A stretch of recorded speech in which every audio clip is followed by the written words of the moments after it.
Shalom semuanya, apa kabarnya? Aku berharap kondisi kalian sehat dan penuh dengan rasa syukur. Bagaimana nih Gracia? Apa kabarnya nih? Puji Tuhan, sehat Ren, bagaimana denganmu Ren? Puji Tuhan, kondisiku juga sehat Grace. Kayaknya kita nggak perlu lama-lama lagi untuk para pendengar kembali bersama kami Self Reflection Yesus Bangkit. Kuasamu terlebih besar, Tuhanku terlebih besar. Tak pernah terlambat janjimu ya Tuhan, penolong hidupku. Kuasamu terlebih besar, Tuhanku terlebih besar. Tak pernah terlambat janjimu ya Tuhan, pulihkan hidupku.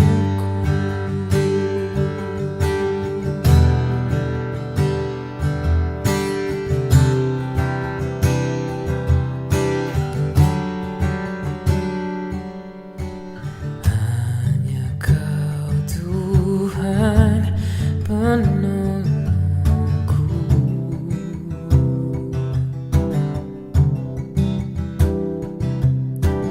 yang selalu setia bersamaku.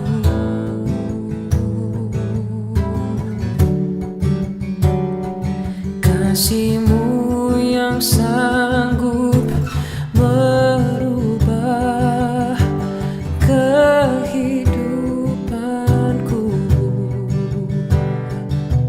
Sungguh ku berserah,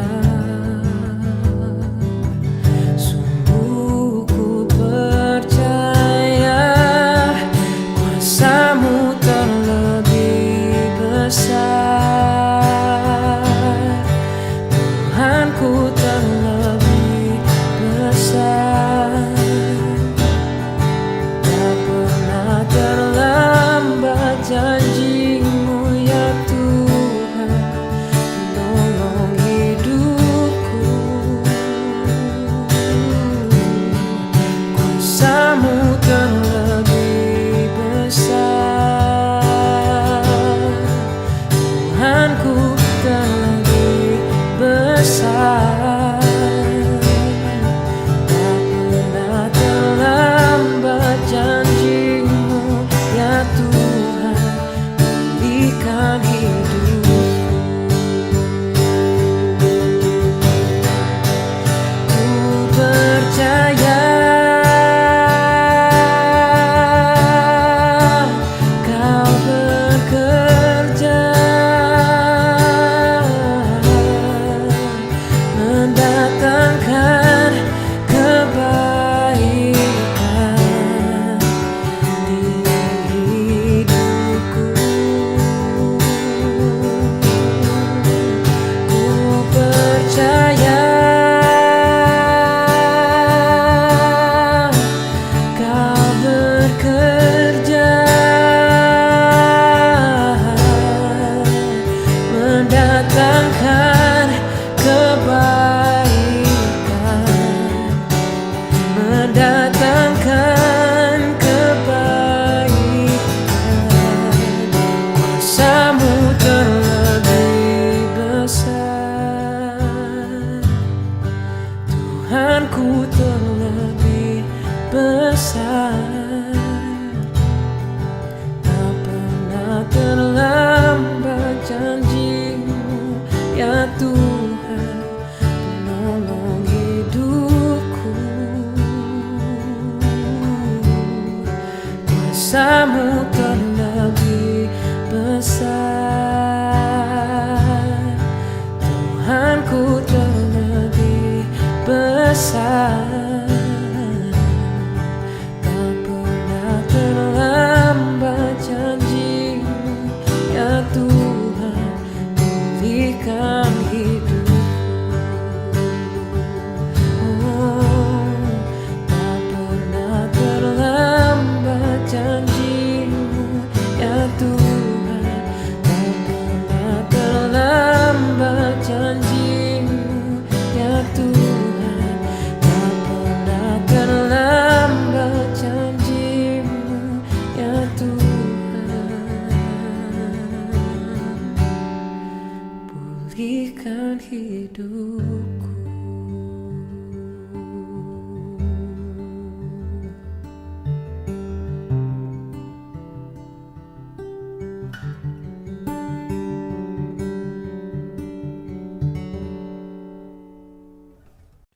Tuhan Yesus yang baik, Tuhan Yesus yang Maha Pengasih, sebentar lagi kami akan mendengarkan sebagian dari firman-Mu, sebagian dari renungan-Mu. Berkatilah kami, semoga renungan ini dapat merubah kami menjadi yang lebih baik lagi. Tuhan, kami serahkan segalanya dalam tangan-Mu. Dalam nama Tuhan Yesus, kami berdoa dan mengucap syukur. Amin. Baiklah, sesi saat ini kita akan masuk ke renungan kita dengan topik Yesus bangkit yang terambil dari Yohanes 20 ayat 1-8. Pada hari pertama minggu itu, pagi-pagi benar ketika hari masih gelap, pergilah Maria Magdalena ke kubur itu dan ia melihat bahwa batu telah diambil dari kubur. Ia berlari-lari mendapatkan Simon Petrus dan murid yang lain yang dikasihi Yesus dan berkata kepada mereka, "Tuhan telah diambil orang dari kuburnya dan kami tidak tahu di mana ia diletakkan." Maka berangkatlah Petrus dan murid yang lain itu ke kubur. Keduanya berlari bersama-sama, tetapi murid yang lain itu berlari lebih cepat daripada Petrus sehingga lebih dahulu sampai di kubur. Ia menjenguk ke dalam dan melihat kain kapan terletak di tanah. Akan tetapi ia tidak masuk ke dalam. Maka datanglah Simon Petrus juga menyusul dia dan masuk ke dalam kubur itu. Ia melihat kain kapan terletak di tanah. Sedang kain peluh yang tadinya ada di kepala Yesus tidak terletak dekat kain kapan itu, tetapi agak di samping di tempat yang lain dan sudah tergulung. Maka masuklah juga murid yang lain yang lebih dahulu sampai di kubur itu dan ia melihatnya dan percaya. Demikian firman Tuhan. Perlu kita ketahui bahwa dalam kehadiran Yesus selama dia di dunia untuk memberitakan kebenaran firman Allah, sangat banyak umat yang percaya kepadanya. Banyak pengikutnya dan muridnya ada di seluruh pelosok dunia. Ada banyak mukjizat yang telah dinyatakan dan sekaligus nasihat-nasihat untuk membawa keselamatan. Dia sebagai sosok yang menjelma sebagai anak manusia dalam pemberitaan Injil dan kebenaran firman Tuhan dilakukannya. Dan patut kita jadikan teladan dalam hidup kita sebagai umat yang percaya kepada Yesus. Dan begitu juga atas segala penderitaan yang dialaminya. Disiksa, diludahi, dilempari batu, dan diolok-olok. Tuhan Yesus telah jalankan itu semua. Ada satu keistimewaan dari Tuhan, dia tidak melawan dan tidak membela diri walaupun tidak sewajarnya dia terima. Dan tidak sewajarnya dia terima hukuman di atas kayu salib. Terdapat poin-poin penting yang perlu kita renungkan dalam kehidupan kita, terutama dalam berkaitan dengan kebangkitan Tuhan Yesus Kristus. Antara lain, yang pertama, Tuhan Yesus bangkit dari antara orang mati. Tuhan Yesus pada saat dia di dunia untuk memberitakan firman Tuhan, dia telah menyatakan dan memberitahukan tentang kebangkitannya dari antara orang mati setelah 3 hari. Ada sebanyak 5 kali dia telah memberitahukan hal kebangkitannya saat dia masih melayani di dunia sebelumnya. Apa yang terjadi pada hari ketiga setelah dikubur? Maria Magdalena dan beberapa perempuan lainnya, yaitu Maria ibu Yakobus serta Salome, mengambil inisiatif untuk mempersiapkan rempah-rempah dan minyak mur untuk nantinya dibawa pergi ke kubur guna meminyaki Yesus. Maria Magdalena ini adalah salah satu perempuan yang mengikuti perjalanan Yesus dari Galilea ke Yerusalem dengan setia. Setelah sampai di mana Yesus dikubur, mereka melihat batu yang sangat besar untuk menutup lubang kuburan Yesus telah terbuka dan terguling dari pintu kuburan Yesus tersebut. Padahal telah dimaterai dan dijaga oleh para tentara Romawi atas perintah Pontius Pilatus, gubernur Yudea, berdasarkan permintaan para pemuka agama Yahudi.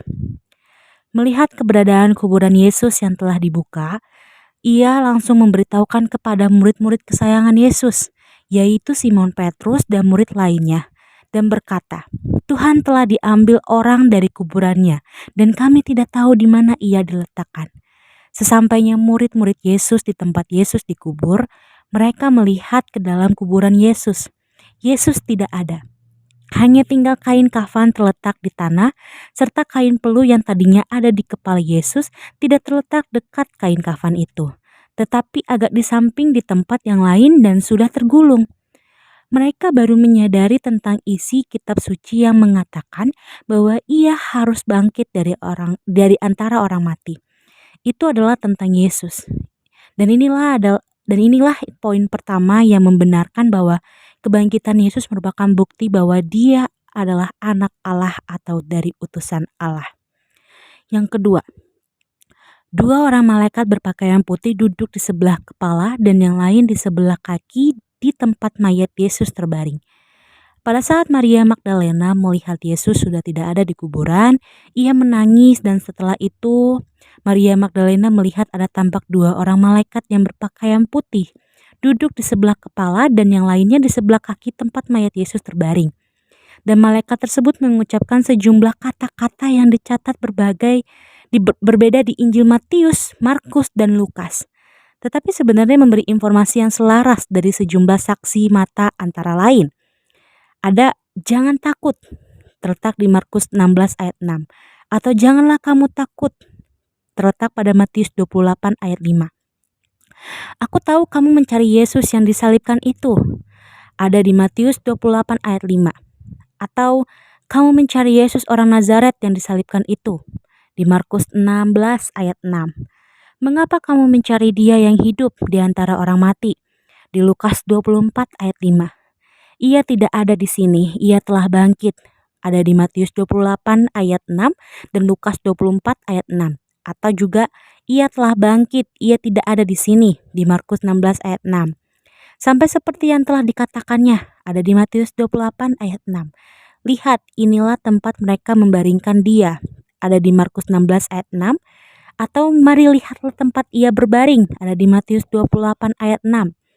Ingatlah apa yang dikatakannya kepada kamu ketika ia masih di Galilea, yaitu bahwa anak manusia harus diserahkan ke tangan orang-orang berdosa dan disalibkan, dan akan bangkit pada hari yang ketiga.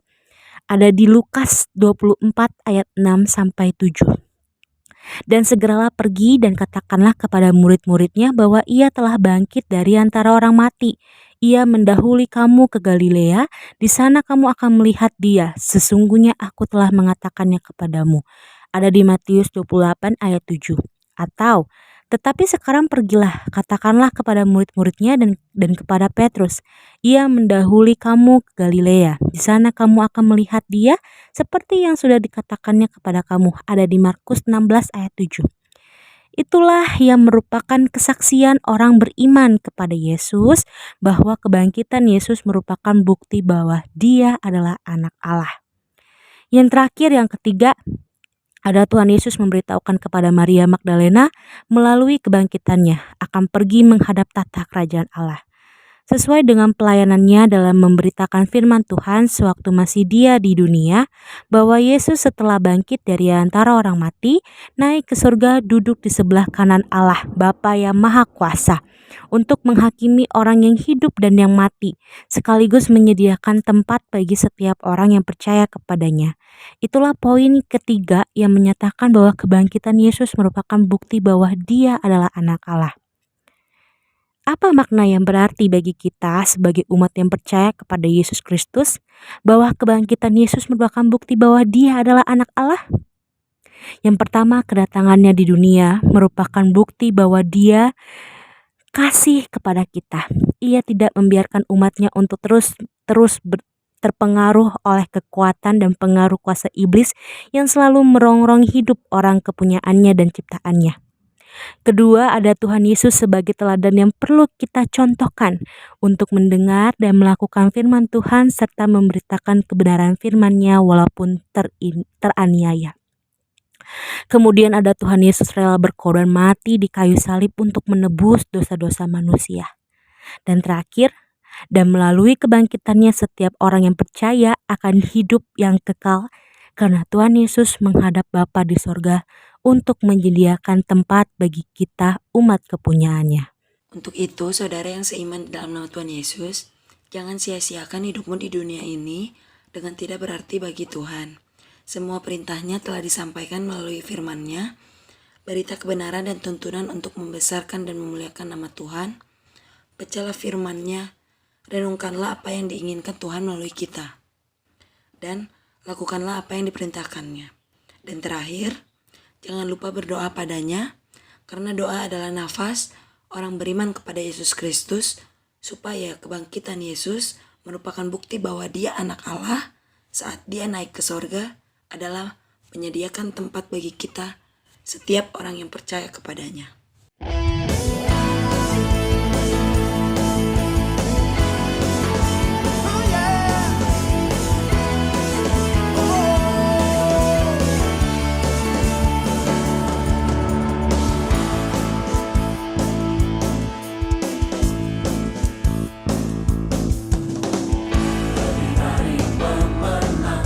dalam segala perkara. Iblis lari kalah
Tuhan Yesus yang baik, Tuhan Yesus yang Maha Pengasih, tadi kami sudah mendengarkan sebagian dari firman-Mu, sebagian dari renungan-Mu.